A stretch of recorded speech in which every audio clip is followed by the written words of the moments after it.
The wind would howl, as the large stone castle in the distance would stand empty in this plain.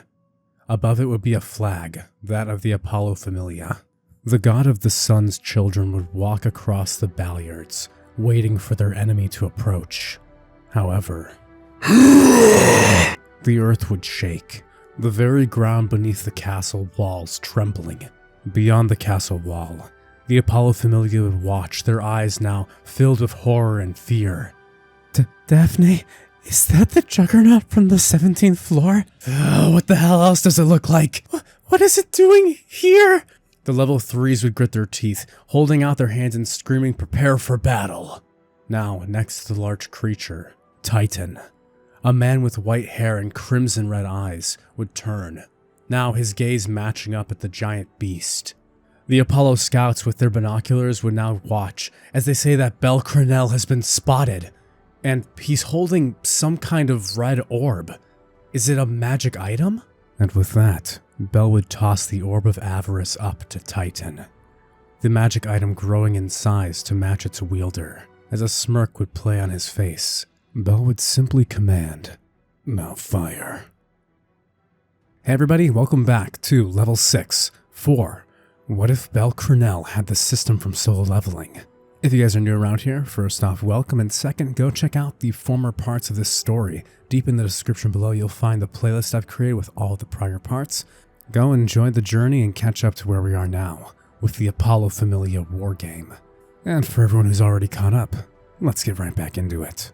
The stone doors would slam behind him, as Bell would use Ruler's hand, shutting the doors of a cold wind as Apollo's screeches would be heard to him, an echo behind the doors. Bell would keep walking, his pace not stopping. In his mind, he'd only have one thought. "I will protect my friends, and I'll take down this tyrannical god." Bell would return back to the hostess of fertility, where Seer would come a few hours later. The first thing Bell would do is bow as he apologizes to her for leaving her in such a horrible place, with that disgusting god. Seer would blush and cover her mouth, saying it's alright. If anything, she was more offended that he tried dancing with that blonde bimbo. Bell would tilt his head up, wondering what she's even talking about. Seer would make a sound as she looks away, stomping off. Anya and the rest of the girls would laugh at Bell, saying he made her mad. Before Seer would vanish, she turned back, saying that she had a great time at the party, and that she enjoyed doing more things like that with Bell, before disappearing. Bell would smile, scratching his face, as he tells the other girls to inform Seer that he'll be missing for the next few days, not looking forward to the scolding he's sure to receive when he returns. Next, he'd go to meet up with Welf and Lily. When the party was coming to a close, he threw his glove down at me. Naturally, I thought he just dropped it, so I just leaned to pick it up for him, and then everyone started making a big deal out of it. Then he said some stuff that really pissed me off. Lily would be on Bell's side, saying that those jerks attacked them at that bar. There's no way that the master of that Familia is a decent person, or, well, god.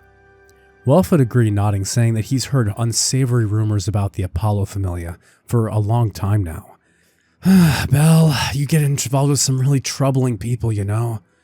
That Apollo guy is such a freak. My Lady of Vices told me that Apollo would take on any Familia if they have a child that he's interested in. Thanks for the info, Welf, but I think I'd rather die and eat my own guts than ever become that man's Familia. Bell would inform his comrades of one last point. I think there's going to be more incidents like that time at the bar.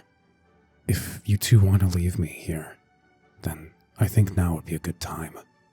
Welf and Lily would turn to each other, their eyes meeting as they'd laugh, slapping Bell on the arm, saying they're not going to give up on him just because some freak is stalking him. Bell's eyes would light up for once as he feels warmth from them. He'd look up, feeling the warmth of his friendship with the two of them, not abandoning him after he practically declared war on the Apollo Familia. First Miss Seer, Miss Ryu, now you two, Welf, Lily. See, Gramps, it's just like you said. I really am blessed, huh? Bell would cover his face from him before having a huge grin as he thanks both of them, giving them a huge hug. Lily would blush as he says, Master Bell? As Welf would give him a big slap on the back, saying, you don't gotta worry about that kind of stuff, man. Come on. Bell would once again ask, Welf, are you sure? You're level 2 now. That was the end of our contract. Wealth would grin, saying that he's had such a good time now being in the dungeon with both of them that he wants to stick together as a party. And he still wants to analyze Kasuka's Venom Fang, that incredible dagger that Bell uses. He wants to see if he could replicate something with as much power and durability as that blade. However, this short-term happiness was guaranteed not to last. After a good haul in the dungeon, Bell, Lily, and Wealth would have called it quits after the middle floors, heading outside the dungeon and returning home individually. That is when all three of them would be intercepted by a large number, over 30 Apollo Familia members each. Lily would start shaking as she falls backward, as the Apollo Familia would laugh, licking their blades, but the shadow beneath Lily's feet would quiver, as a form of a tall, regal knight would appear, his mane flowing red, with a longsword at his hip. Lily would stand up, now holding her hand on his cape, as Igris would turn slightly toward her, before pointing his blade on the level 2 adventurers. All that we would hear would be screams as blood splatters on the wall. We'd see Lily throwing her smoke bombs and supporting Igris, as Igris would easily take down and slaughter the entire group of the Apollo Familia. Bell would get notifications of XP as his 2 shadow soldiers with Wealth and Wealth himself would be fighting off the Familia, with Igris fighting for Lily. Bell would have a smile as he looks down, sitting up top the pile of the now unconscious members of the Apollo Familia, informing them that this is their last chance. Bell would simply vanish as he then meets up with Wealth and his 2 shadow soldiers who are still fighting off the other members of the Apollo Familia. As he appears, he'd chop one in the neck with his hand, knocking him out instantly. This little game of tag with cat and mouse would play out for over the next week. And frankly, Bell was getting sick of it. He'd given them plenty of chances. At the Hostess of Fertility, many letters had been sent from the Adventurers Guild, with the guild pleading Bell to engage with the war game to end this madness, with the wars and fighting in the streets having caused fear and unrest among the civilians. Although Bell was attempting to spare most of them, even a couple of the Apollo Familia members had died, only increasing Apollo's rage and his assurance that he was going to get Bell no matter what. If there was one thing he had, it was numbers, from all the Familias that Apollo had crushed. Upon reading letter after letter, Seer would look up at Bell asking him what he plans to do.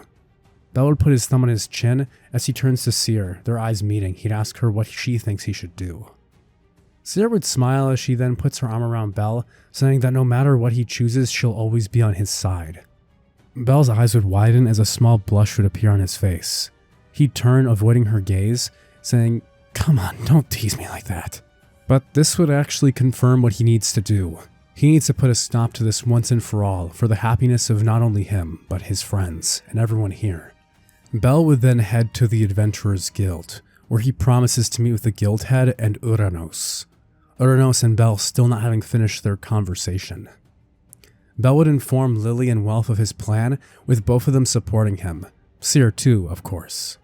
When he enters into the guild, they'd ask him what his plans are to deal with the Apollo Familia, seeing that he's been invited to join their Familia and has clearly caused some chaos within the city. Uranos would ask Bell what he plans exactly to do, saying that he wants to finish their conversation from earlier. Bell would hold up his hand, telling Uranos that he doesn't want him to view him as an individual. As he looks into Uranos' eyes, he'd say that he wants to be treated as a Familia by the Adventurers Guild, not a party.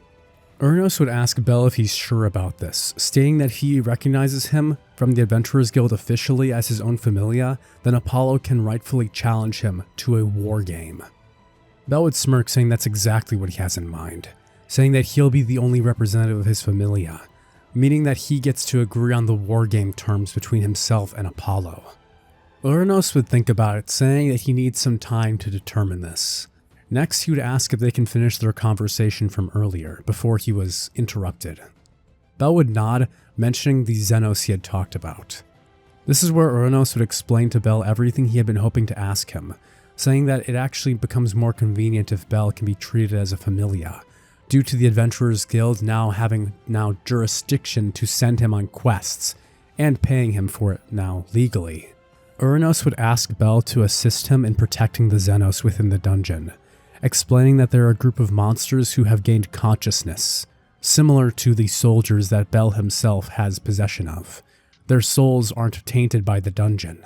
And besides, you owe me quite a favor, you know. Those Xenos are the only reason that the lower-level adventurers can step foot into the dungeon. Huh? What are you even talking about? Uranos' eyes would narrow as he points at Bell's shadow. You took the Goliath from the 17th floor, didn't you? Since your fight in Rivera, the Goliath has not respawned inside the dungeon, meaning that the higher-level monsters from lower floors have no reason not to ascend higher to try and escape the dungeon anymore. It acted as a natural barrier to keep the ecosystem separate. But now, Bell had barely noticed because he hadn't seen any particularly strong monsters during his descent down to the middle floors. But Uranos would explain. That's because of the Xenos. I've tasked them with now taking that role and facing off monsters that try to ascend to the higher floors. Bell would be shocked, realizing that it seems he's destabilized the dungeon, wondering if his ability is something that supersedes its authority. Uranos would nod, saying that he has no idea how Bell's acquired such an ability, but when he looks at Bell, the soul he sees is not that of a human or that of a god. Frankly, I have no idea what you are. One thing I've gained with my centuries of knowledge is staring into Tartarus is a poor mistake. The abyss stares back into you, huh? Bell would give a small smile to Uranos, saying, I understand. I'll give you a week to make up your mind. I won't be able to be found during that time, no matter who you send to look for me. Bell would turn as he then leaves the area, now wondering what Uranos was exactly talking about, and again questioning what this system is that's given him this incredible strength and power. If it's not the source of a god, then what is this power exactly? Bell would alert Welf and Lily and Seer that he'll be missing for a time, telling them to stay inside and avoid going outdoors, and that he'll be back, explaining that he has asked Uranos to make him his own familia, recognized by the Adventurers Guild. They'd all nod, with Welf, Lily, and Seer supporting him. And with that, he'd say that he'll be back. Bell would seemingly disappear for an entire week, with the Apollo Familia having lost track of him completely. But no, he wasn't gone, and he didn't flee the city. Instead, he had returned to a place he had long thought he would not be able to return to, without the cost of his own life. The Demon King's castle. Using the trigger key from his inventory, he would open up the castle once again. He would have had to leave Egress behind to protect Welf and Lily while he's gone, meaning that he'll be relying on his own power to get through here from now on. But after all those fights I've been in recently, I'm already level 65, and I was able to keep on par with Ice Wallenstein. Surely I'm strong enough now. He'd think back to his fight with Cerberus, where he'd almost died. When exactly will I know that I'm strong? Bell would push open the gates, using the gatekeeper's entry pass, as demons would rush him from the first floor of the demon's castle. Bell would summon forth Titan and his remaining shadow soldiers. With himself and his army now going on the offensive, he'd be cutting through demons like they were butter, easily defeating them. Bell would look over at his shadow soldiers. They'd seemingly cheer as they clashed their swords together, happy that they're actually useful in being able to do something for once, since within the dungeon Bell had to restrain them so Welf could get more experience to level up. Bell would laugh watching as he slices off another demon's head, getting more experience. He'd begin leveling up even faster now, easily taking out demons as his strength was increasing. He was getting close to level 70 now, but as the floor was being cleared away by himself and his shadow soldiers, the system would give him a notification. Bell would turn now, looking at his quests. He had already completed his daily quest today, so instead, this notification was for something else, telling him that he was now tasked with the quest to clear the Demon King's castle and collect demon souls. Quest description: regular quest, collect the demon souls. 1. The demon's castle is swarming with demons. You will receive a special reward for defeating the demons and collecting their souls. Quest requirements: collect 10,000 demon souls. Rewards: choose any one item from the shop. 2. Bonus stats plus 20. 3. Undisclosed reward. Underneath this would be a small number. It would show 50 out of 10,000. Bell will be surprised, wondering if he really has to take out 10,000 demons. Well, I did want to beat up for the wargame after all, so I suppose this will be a fun side quest to take care of. Bell would turn to the defeated demons as he holds his hand out, saying, "Onwards." The system would have a pop-up notification saying, "You cannot use shadow extraction on the demon souls," explaining that the demon souls were tainted, thus incomplete and not possible to be used for shadow extraction. Bell would sigh, saying that's a shame, as they continue slaughtering floors, moving their way up to the 25th floor. Bell had been gone for 3 days now, but at least Seer knew where he was, with Bell saying he had entered the dungeon and was waiting for Uranos to call on him. However, Apollo was getting desperate. Noticing the relationship between Bell and Seer from the dance, he would have sent some of his familia now to the host's fertility. When Seer would walk outside, we would see a group of the Apollo familia walking towards her. But before their hand could reach out, they'd be smacked away by our blonde elf heroine, Ryu. Ryu would say in a cold tone not to touch their employees, and Mamma Mia would turn, her eyes now looking out of the bar at the group of adventurers. Seer would take a step back, saying, "Ryu," with the Apollo familia now gritting their teeth, saying this will be easier than taking on that damn monster, referring to Egress that they've been traumatized by. Ryu's eyes would narrow as she grips the platter she was holding. We'd hear splintering of wood and the screams of the Apollo familia as Seer would be guided back inside by Anya, with Ryu asking when Mr. Cranel's going to get this all cleaned up, saying that it's starting to get on her nerves. The Apollo familia, bloody and bruised, would say that just because she's his little girlfriend doesn't mean that she's safe from them either. Seer would blush, saying, "You think I'm his girlfriend?" "Oh, Ryu, do you hear that? Oh, this is wonderful. I'm having a great day." Ryu would not be amused, bopping her on the head and saying, "Let's get back to work." Meanwhile, Bell is on the 37th floor as he's continued leveling up, now reaching level 73. Having made it to the 49th floor, he would have finally received the ability to exit into the 50th floor, wondering what he'd find there. Upon entering the floor, he'd feel an intense surge of magical power. The monster itself gave him the same vibe as when he had fought Titan while he was alive. He'd summoned Titan, saying that they're going to have an interesting fight, as he'd move towards the magical power. While Bell and his soldiers would be walking, Bell would sit atop Titan's shoulder, looking around the horizon around him. This world, it was like Orario, except covered in flames and destroyed. Bell would wonder to himself if this world was what it would be if there were no adventurers, no one to stop the monsters from destroying the entire planet and ruining all of their lives. He'd frown, wondering how sad that future must be, as they'd arrive at the floor boss, the avaricious Vulcan, the Archdemon. Bell would slide off of Titan's shoulder as he falls to the ground using Ruler's hand and landing softly. He'd step forward as his soldiers would stand behind him. Bell had been investing a lot of his points into magic recently, increasing his intellect, this giving him the ability to summon more soldiers and be able to regenerate them more. He'd look up at Vulcan, seeing its fat, grotesque form. The demons now bowing before it would turn, howling as they would hiss and screech. His soldiers would clash with the demons, cutting them down, and some of them being destroyed, with them reforming using Bell's magic. As Bell would begin walking towards Vulcan himself, the boss would not move. Bell would look the floor boss up and down, wondering if this was really the thing giving off so much magic power. He turned back to Titan, saying, "Well, I guess you can obliterate." As he would say this, Vulcan would seemingly teleport, his incredible speed not being suitable for his size, as he'd throw a punch at Bell. Bell would barely dodge out of the way, as the blow would have shockwaves of air coming off it. Titan would roar as he slams his fist down on Vulcan, with the demon catching it with one hand, the two struggling in a fight of overwhelming power. Titan would open his jaw as we'd see blue flames now beginning to charge.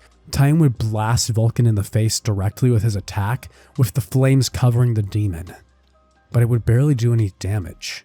Bell would smile, saying this guy's pretty strong, as he runs from the ground and then jumps up into the air, pulling his arm back. The armor on his hand would vibrate, his clothes ripping as his muscles would bulge. He'd throw a massive right hook directly into the creature, as its fat would reverberate off of his fist.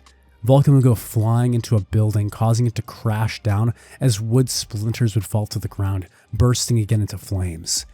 Titan would turn towards his master, bowing to Bell, as Bell then focuses back on the fight, telling Titan to help him out from support from the rear. Titan would begin charging another flame as Bell himself began charging Argonaut, waiting for Vulcan to get out of the rubble. Argonaut would charge over his fist as Bell would pull out Kasuka's Venom Fang.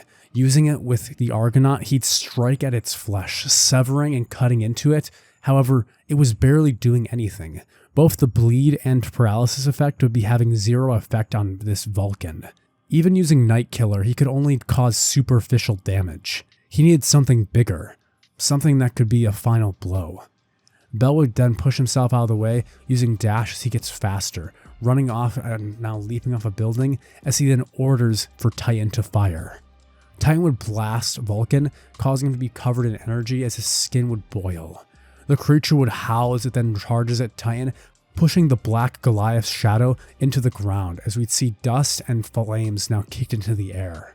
The demons would mostly be getting mowed down by the Shadow Soldiers at this point, with his Shadow Soldiers having significantly been leveling up themselves. Bell would get back into the fight, spinning as he uses Ruler's hand to pull himself towards Vulcan. Bell would give a battle cry as he throws a punch covered with Argonaut, increasing his power as he then says, "Firebolt." A blast of blue flame would cover the creature, with it sizzling the wound that he had inserted with his blades earlier. Vulcan and Bell would be going back and forth as Bell was getting batted around by its large fists. He'd have to do something.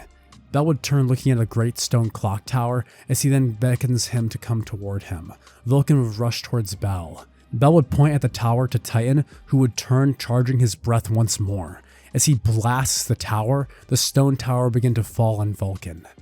Bell would use Ruler's hand, holding his hand out and pushing with all of his strength down on it, trying to slow it down before it can reach him.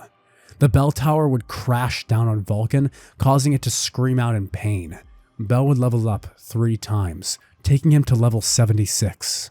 The system would roar to life, telling Bell, "Congratulations, you have defeated the floor boss, the Archdemon Vulcan. Soul claimed, rewards claimed, fragment of the world tree. Item drop, the Orb of Avarice. Item drop, Demon Monarch's Earring." Bell would look down his soot-covered hands as he then reveals the Orb of Avarice, impressed as his eyes widen, sparkling. "Wow, that's pretty incredible." Bell would read out the description of the Orb of Avarice. Effect, Desire for Destruction, doubles the user's magic damage output. Bell would then take a look at the Demon Monarch's Earring.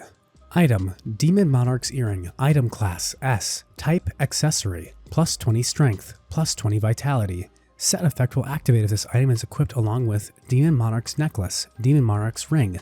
Set effect 1, Locked. Set effect 2, Locked.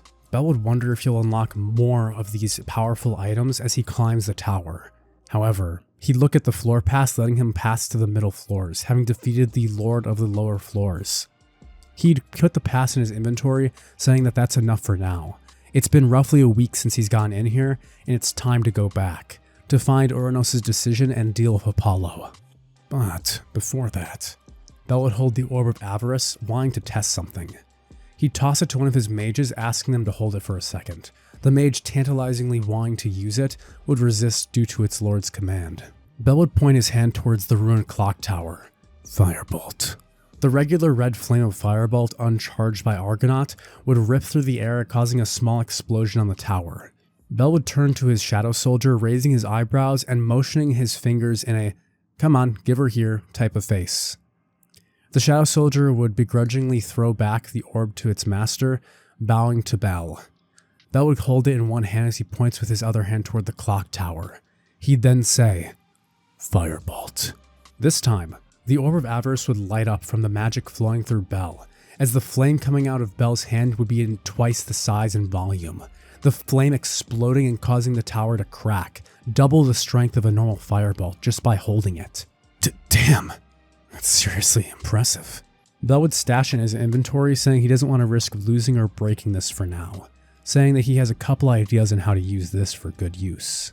With that, himself and his soldiers would return back to the first floor and exit the Demon King's castle, returning back to the world in Orario. The Adventurers Guild would, for the first time in history, have announced that a single human was considered a worth of a familia. The gods would be outraged, with several of them saying this breaks tradition and all common sense. Many would be opposed and many would be in favor, with many discussing on if someone like the king, Otarl, from the Freya Familia would also be worthy of being their own Familia in their own right, being the strongest adventurer in all of Aurario. Debates on how powerful Bell, the orphan, was now skyrocketed, with adventurers now speaking his name in admiration, looking forward to the live televised fight, the war game between the Apollo and Cranel Familias. The details of the war game will be laid out, with Bell set to be the attacking force on a castle for a capture the flag game, to make it even since he has so few numbers, being that he's the only member of his Familia and all. Apollo would laugh now at this Donitis, claiming that it's hilarious that they have to have Hermes stand in as Bell's representative since he's not a god. Hermes would laugh, saying that he was asked by Uranos to represent for Bell, seeing as he's an impartial party. Hermes and Apollo would have some back and forth, with Hermes ironing out the terms. Apollo would state, "When I win this war game, all of Bell will be mine. He'll belong to me at last." What a fine specimen. He'd be giddy, blushing. It was clear what he had intended. Suddenly, we'd hear a voice from the shadows of the crowd, as Freya would stand saying, "Oh, well then, what about when you lose, Apollo?" Apollo would snort, laughing. Me losing? Oh, it's insane. But sure, I'll give Bell everything I have. Whatever if he can somehow best me. I have over 200 members of my Familia. I don't care how strong he is. Even your precious King Freya would go down against my entire Familia. There's no way he's winning this war game. Oh, but I don't mind. I love a rabbit that gives me a little bit of a chase. Freya's eyes would be closed with a smile on her face as she sits back down, saying very well. As the war games would be ironed out and the gods would agree, Bell would then leave for the battlefield. Welf and Lily wondering if they should join him, asking if there's any way they could do it. Bell would reject them, saying that they can't leave their Familias, explaining that although he's considered a Familia, he can't give them a Falna. He doesn't have that kind of ability. So while he can protect them inside the dungeon, he can't help them grow stronger. For now, he asked for them to stay in their Familias, appreciating their support, telling them to have some faith in him and that he'll take down Apollo. Lily would stay at the Hostess of Fertility using Bell's room while he was gone, with Ryu promising to protect her while Bell was away. Welf, of course, would still be safe with the Hephaestus Familia, watching from the sidelines, with everyone in Aurario with bated breaths. Even Eyes and the Loki Familia would be watching with keen interest, wondering what the consequences of this battle will be. Beta would laugh, standing up and leaving the room, saying, "I hope that Bell guy gets what's coming to him." Beta would stomp off, already seemingly knowing the results of this battle. The wind would howl, as the large stone castle in the distance would stand, empty in this plain. Above it would be a flag, that of the Apollo Familia. The god of the sun's children would walk across the balliards, waiting for their enemy to approach. However, the earth would shake, the very ground beneath the castle walls trembling. Beyond the castle wall, the Apollo Familia would watch, their eyes now filled with horror and fear. Daphne, is that the juggernaut from the 17th floor? What the hell else does it look like? What is it doing here? The level 3s would grit their teeth, holding out their hands and screaming, "Prepare for battle." Now, next to the large creature, Titan, a man with white hair and crimson red eyes, would turn, now his gaze matching up at the giant beast.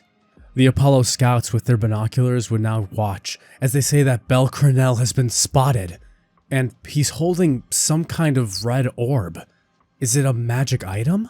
And with that, Bell would toss the Orb of Avarice up to Titan, the magic item growing in size to match its wielder. As a smirk would play on his face, Bell would simply command, "Now fire." A beam of pure energy of magic power, doubled from the normal strength of Titan, would eradicate the front gate, the entire castle wall being blown to smithereens as members of the Loki Familia would go flying. There would be screams as Daphne would call for Cassandra, the two of them trying to get out of there. Daphne would be speaking in hushed tones, saying that she saw this. A white rabbit would jump over and devour the sun. She knew this was going to happen. This was a terrible idea. Why did we ever go after him? Cassandra would smack Daphne, saying to get her head together or they're going to die, as another blast would be sent firing. The Familia from the Apollo Familia would start sending magic of their own towards Titan as they start blasting magic power using staffs and casts of their own. Bell would hold his hand out as he would then call forth his own mages, countering their magic and connecting fire with fire. Bell would summon all of his shadow soldiers, now over a total of 60, with various monsters having been added to the mix. With his magic power increased from the Demon King's castle, he had claimed several, including a new Minotaur, several Hellhounds, and more. These monsters covered in shadows of blue flames would erupt, with the Hellhounds being particularly effective, blasting waves of fire towards the magic and blocking it so Titan can charge another shot. Ygritte would lead the infantry as he charges forward with Bell toward the castle. They'd start screaming, saying that he's on the offensive. Bell Cranel has breached the gates! Hyacinthos would be sitting upon the throne in the center of the castle. With him feeling a sweat drop down his face, he'd anxiously rub his face. Although it had been healed, he'd still have it bandaged after using the healing magic, not forgetting the shame and humiliation that Bell had done onto him inside of that tavern incident. I don't care what Lord Apollo wants, I'm going to get my gift back. That Bell, he's going to pay for what he did to my beautiful face. The castle would rumble again as more screams can be heard. As Titan's blast would eradicate more of the castle, the adventurers and civilians inside of Auraria watching will be jumping up and down, seeing this castle raid. Bell was demolishing the Apollo Familia. It wasn't even a war game, it was a massacre. The infantry alongside Ygritte and Bell would storm through the castle, cutting down any they find. Bell's impressive speed and strength would easily overwhelm anyone who came before him, as he cut them down with a single strike. Using Kasuka's Venom Fang, they'd be paralyzed immediately as he cuts them, where they'd fall to the ground unable to move.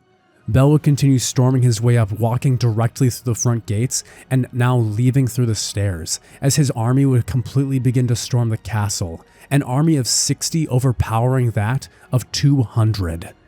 Apollo would be screeching from the Dionysus while the gods would watch, both impressed and horrified that one adventurer has this much power.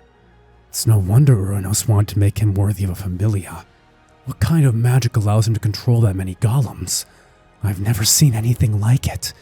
Hell, I'd want him for my Familia too. Freya would simply speak silence, as the other gods would hush up as she continues watching her Bell perform. She'd have a beautiful smile on her face as she looks tantalizing at him, watching his crimson red eyes as they turn cold and purple, cutting down the enemies before him. So beautiful. As Bell arrives to the top of the floor, he'd meet Hyacinthos, where he'd point his blade toward him, saying that the Apollo Familia has fallen. Hyacinthos would screech, saying nothing has fallen when he stands right here. As he steps up trying to walk towards Bell, Ygritte would pull out his blade, holding it in front of him. Bell would seemingly blitz past the two of them as he appears now on the throne, taking a seat within the castle throne, as Hyacinthos would turn, asking, What? Saying that he only needs to take the crown off his head to win and capture the flag. Bell would put his hand on his chin, gesturing to Ygritte and saying that his knight wishes to do battle with him. Surely he wouldn't sully his own comrade's honor like that, would he? Hyacinthos would bite down his teeth hard, hearing them scratch as he says, How dare you? You think one of your summons is enough for me? I obliterated your pathetic knights last time in the bar, and you won't even fight me? Bell would smile as he looks at Hyacinthos. Fine then. If you can last 1 minute against Ygritte, I'll give up and let you win. I'll even join your pathetic little Familia. Hyacinthos' face would be distorted with rage and hatred, saying, Bell Cranel, how dare you? Hyacinthos would unsheath his sword, pointing it to Bell as he runs towards the throne. But, hey, Ygritte, finish him off already. Before Hyacinthos can even take another step, we'd hear a shing of metal through the air, Hyacinthus would take another few steps forward, saying, "It's not!" As his vision would change, he'd see his own torso. Why is he on the floor? As spurts of blood would cover the red, rich carpet, his eyes would begin to dilate as he sees the longsword that had severed his head, the metal crown clattering to the ground as the gods and adventurers of Auraria would gasp, seeing as Hyacinthus has been beheaded by Igris. Igris would gingerly lift off the crown up the ground before walking towards Bell and kneeling before the throne, offering it to him. Bell would take a step forward, standing off of his throne, and pick up the crown, placing it on his own head, as the trumpet would sound and the Apollo Familia had been defeated, with Apollo watching in horror as he had lost the war game he initiated. To rub salt in the wound, Bell would walk towards Hyacinthus as he holds out a hand toward him. "Come, onwards." A shadow soldier with Hyacinthus' armor and blade would form. With the transmission feed already being cut off after the victory, Bell would have claimed his soul. "Since you were so cruel and vain, your name shall be Vanity." As Bell would add another useful shadow soldier to his army, he would now have added Vanity. Cassandra and Daphne would be shaking in a corner watching the bloodshed as the shadow soldiers would form into a liquid on the ground, now combining back into Bell's shadow. The orb of avarice would fall from the sky, shrinking as Bell grabs it, throwing it back into his inventory. Back in Auraria, the transmission had been cut after he had placed the crown on his head, with everyone cheering that Bell had actually won. A single adventurer had taken down a familia of over 200 people. Loki was practically drooling. The rest of the gods were both amazed and horrified that someone with this much power has appeared in the city, wondering if Otarl is really still the king. Freya's face would blush as her teeth would shine through with a grin. She looked down at Apollo saying, "When you win, huh?" Apollo would have fear in his eyes as he looks at the other gods, saying, It's not too late to take it back, right? There's no god. It wasn't an actual war game. It was just him taking on an individual rogue adventurer." He'd try to slither out of the room, but Hermes would grab him, saying that a deal is a deal. As he was the one who made the contract with Apollo, he was now sending him out of Aurario, banishing him. The award of the Apollo Familia's mansion, along with all of their possessions and money, would be invested by Bell, as Bell has now inherited all of the Apollo Familia's assets. Around a week later, the streets of Aurario would still be buzzing with talk of the war game. Apollo, having been banished from the city, would have been left in his honor in shambles. We can now see the gates now in front of the former Apollo mansion, as Cassandra and Daphne are now trying to leave, with Daphne having her hands on the gates and saying she forgot her favorite pillow still. We see as a man leaves out of the mansion with white hair and red eyes. He'd walk toward the gate as Daphne would gasp in fear. Her eyes looking up as she meets his, she'd say, It's so dark." Cassandra would ask what she's talking about as she jumps, not having even heard Bell's footsteps. Sorry, don't mind her. Please don't hurt us. She just forgot something when we were leaving." Bell would push open the gate, asking if they'd like to come in and grab whatever they left. He'd be unexpectedly kind, his voice warm. She'd wonder why, if this was even the same person who had taken down their entire familia and had so ruthlessly murdered Hyacinthus. There's no way, right? The two girls would follow behind Bell as he pushes open the door of his mansion. Inside there'd be dwarven workers working on renovating it, and shadow soldiers helping move things. We'd see Bell as he looks up toward the portrait of Apollo being taken down, as instead a large portrait of Igris would be hung. Igris would be nodding approvingly at the workers, giving him a thumbs up. "I'm still working on renovating the place, but I think if there's anything you've left, it might still be here. Feel free to take a look around." Daphne would thank him, bowing, as she runs toward the stairwell where she had hidden her favorite pillow before. Grabbing it, she'd pull out the pillow, thanking Bell and returning to his side with Cassandra. The two would look around the mansion some more, seeing what he's been doing with the place. "I haven't fully moved out of the Hostess of Fertility yet.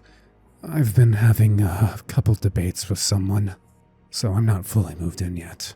We'd see a flashback of Seer crying as she's holding onto Bell's pillow, telling him to stay here at least until the mansion is finished being renovated.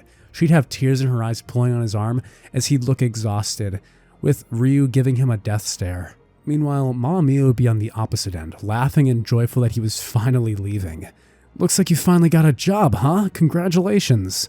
Bell would have a little bit of an irritation in his eyebrow as he says, "You know I've been paying rent this entire time, right? It's not like I was a freeloader." She'd then change into a brash tone saying, "Huh? You think I dealt with all those adventurers from the Apollo Familia for that whole 3-week stint for nothing? That was you paying for your protection, huh?" She seemed to be acting like a gangster. Seer would again cry saying, "Belle, please, why don't you just stay here? You're already moved in, there's no point. Just sell the mansion." Belle would then cut off this memory, as Cassandra and Daphne would thank him once more.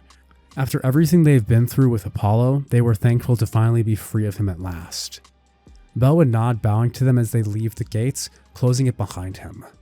Belle would turn, looking up at the large symbol that had been formerly of the sun on his mansion. Instead, he'd been working with a dwarven craftsman to pay for a new symbol. He'd had to have Egress pose for it too. With a new symbol being plastered on the mansion, Welf and Lily would come by, opening the gates and saying, "Belle, are you ready to head to the dungeon?" The three would look up at the new symbol on the Cranel Familia mansion, as we'd see a stone carving of a helmet with a long mane, and behind the helmet, a large bell. Upon returning that day from the dungeon with Welf and Lily having had a huge haul, he'd find someone waiting outside of his gates. It was Master Soma. What are you doing here? Soma would turn, standing as he has a bag full with all sorts of tools and varieties of equipment. In fact, it was looking like he'd been kicked out of his house or something. Soma would stand listlessly waiting for him as he'd smile upon seeing Belle, saying that after seeing how he performed during that war game, he was impressed, and he'd hold his hand out, asking Belle if he could join the Cranel Familia. Belle would spit, asking, "But what?" As Soma would explain that after seeing his performance during the war game, he'd come to realize that if he were to work with Belle, there'd be no reason for him to need his own familia any longer. "I can work on perfecting my craft all day. I wouldn't have to worry about updating any of your soldiers' fauna because they work for you. It's really fantastic. It'd be ideal for me. And I heard from Hermes that you're looking for someone to be the god to contract with Lily Ruka again, right?" "Oh, yeah, I've completely forgot about that." Before the war game, Belle had asked Hermes if he'd be willing to let Lily Ruka join the Hermes Familia, having heard from Uranos that Hermes may owe Belle a favor, although he wouldn't tell him why. Hermes would initially reject Belle, telling him that he has a better idea and to just wait and see what happens after the war game. And with that, Soma would have disbanded his familia, seeking to join Belle as his underling, with this causing Uranos and the guild to have another shakeup, with a god never having requested to join another familia before.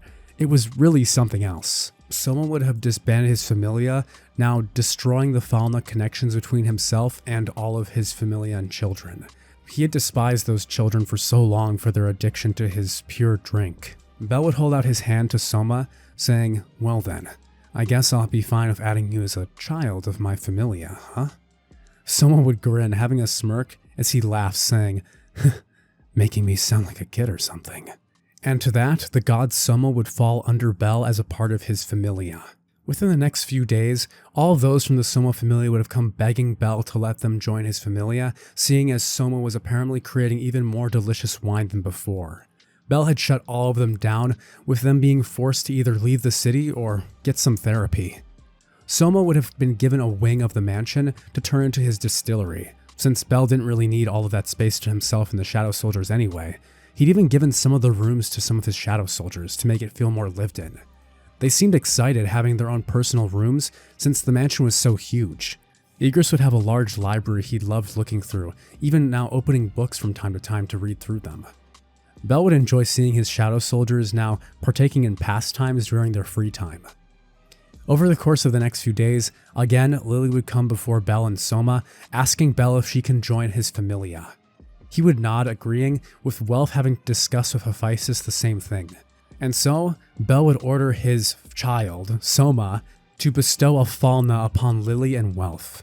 He would agree to his lord, bowing before Belle and using his falna, giving Lily Ruka a Soma Familia crest once again alongside Welf, the symbol of Soma being now engraved on both of them, as Welf would be given a blacksmith shop that Bell himself would help build with his shadow soldiers and Welf's assistance. With that, it was clearly established that the Cranel Familia was growing, as a large pool of adventurers would be sending letters and meeting outside the gates of Bell's mansion every single day, practically begging to join the Cranel Familia. However, Bell was purely disinterested. He was already sacrificing a lot of experience just by sharing it with Welf and Lily. There was no way he wanted a huge party like that.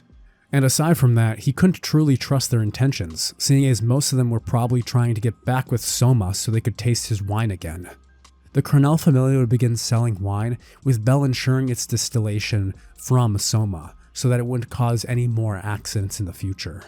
Soma was disheartened, however, he did enjoy the trade-off, that Bell would try any of his alcohol at any time, with Bell still completely immune to any of it. Soma was purely delighted being able to discuss the flavor with Bell without him being drunken. One day, while Welf and Lily went to bed early after their time in the dungeon, Bell would have decided to stay out a little bit later, stopping at the hostess fertility on his way home. He still spoke with Seer every single day. She told Bell all that she missed about him, saying she wished that he still lived there with them, and the rest of the girls of course missed him too. Bell would smile, saying they're welcome to come over any time. He's got a pretty big mansion if they want to ever have a fun game night or something. Seer would have a large blush on her face, saying, "Really?" with them promising to make plans sometime soon. Bell would then begin walking home as he closes his eyes, thinking about all that's happened so far, how his life has changed so much in just the past couple of weeks and months. It's like everything is better now. So much has changed. As Bell still has to finish some running for today's daily quest, he'd find himself in a new part of Orario, a place he had never been to before.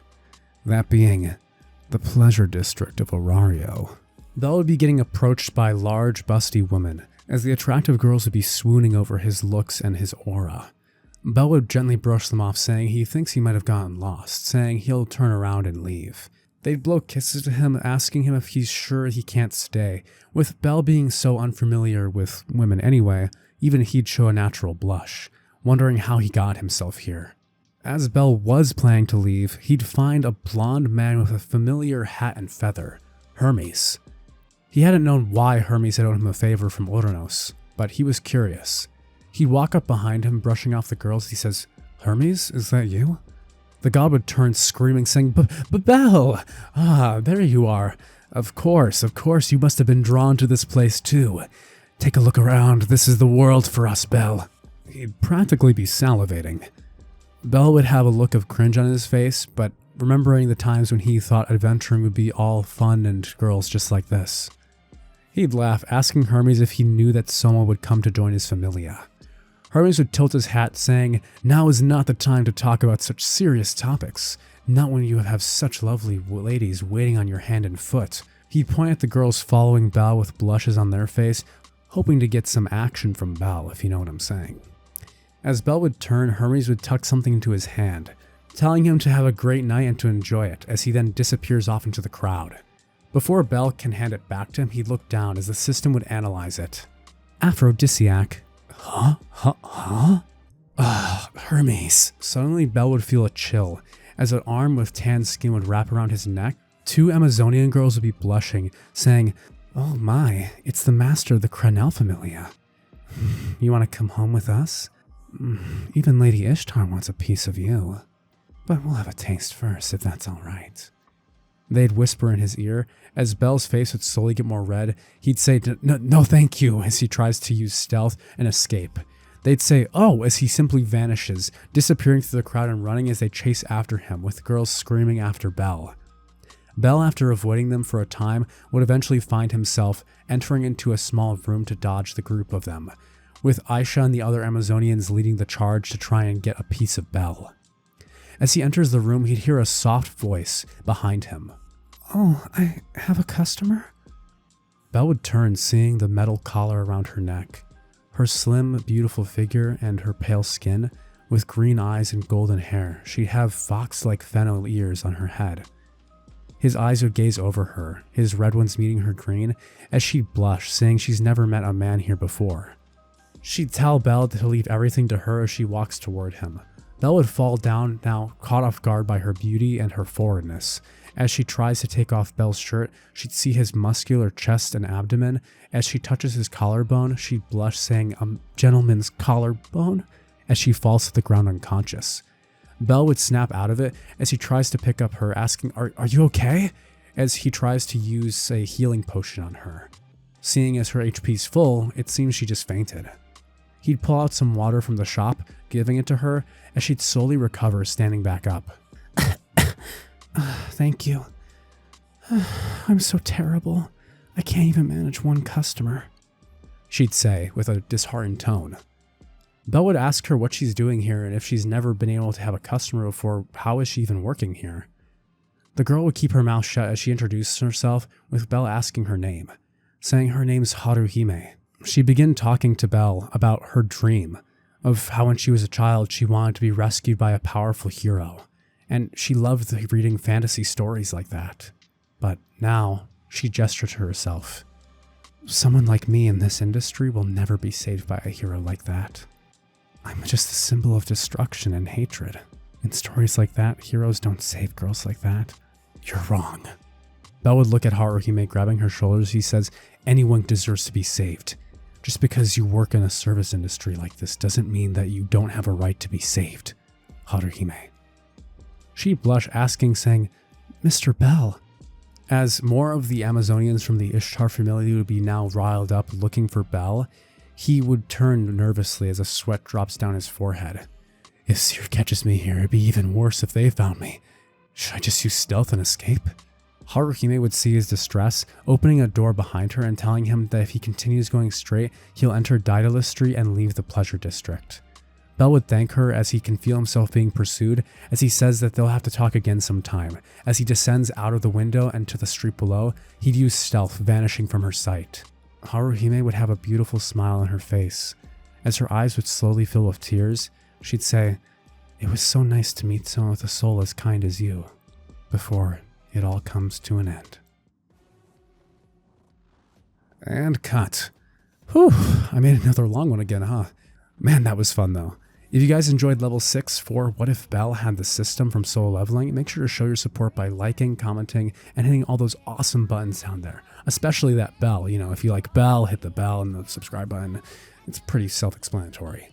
But I'm looking forward to getting into the Ishtar Familia arc next time in level 7.